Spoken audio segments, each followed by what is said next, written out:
75 વર્ષના વૃદ્ધ આશરે 10 તોલા જેટલું સોનું લઈને જઈ રહ્યા હતા। તે દરમિયાન રસ્તામાં સોનું ક્યાંક પડી ગયું હતું। આ ઘટનાની જાણ થતાં જ અડાજણ પોલીસ હરકતમાં આવી હતી અને આશરે 40 જેટલા સીસીટીવી ફૂટેજની આધારે તપાસ હાથ ધરી હતી। સીસીટીવી તપાસ દરમિયાન એક મહિલા સોનું લઈ જતા દેખાઈ હતી। પોલીસ દ્વારા મહિલાની પૂછપરછ કરતા તેની પાસેથી સોનું જપ્ત કરવામાં આવ્યું છે। તપાસમાં ખુલ્યું છે કે આ સોનું વૃદ્ધની દીકરીના લગ્ન માટે ભેગું કર્યું હતું। અડાજણ પોલીસે માનવતા દાખવી આ સમગ્ર સોનું યોગ્ય કાર્યવાહી બાદ મૂળ માલિક એવા વૃદ્ધને પરત કર્યું હતું। પોલીસની ઝડપી કાર્યવાહી અને ઈમાનદારીને લઈને વિસ્તારમાં પ્રશંસા થઈ રહી છે।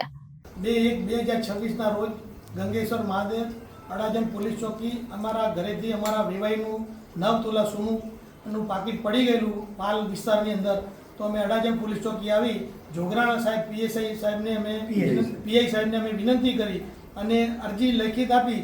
સાહેબે અરજી પણ વાંચ્યા વગર, 1 સેકન્ડનો પણ વિલંબ કર્યા વગર તાત્કાલિક ડી સ્ટાફને કીધું કે આનો જવાબ તાત્કાલિક રિઝલ્ટ જોઈએ।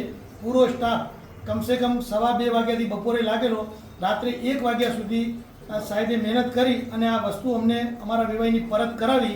એ બદલ અમે અડાજણ પોલીસ ચોકી, ગંગેશ્વર મહાદેવ અને જોગરાણા સાહેબનો અને સીસીટીવી કેમેરાના આધારે મદદથી પૂરો ડી સ્ટાફ કામે લાગી ગઈ અને તનતોડ મહેનત કરી અને આ વસ્તુ સુપ્રત કરેલ છે।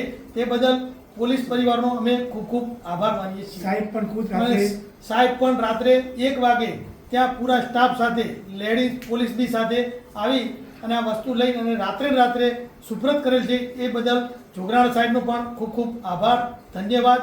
અને આવી જ રીતે પોલીસનું કામ બહુ સરસ રીતે થયું, એ બદલ અમે ચારે બાજુ પોલીસની વાહ થઈ અને અમે અભિનંદનને પાત્ર ગણીએ છીએ। Bureau report Janadesh news, Surat.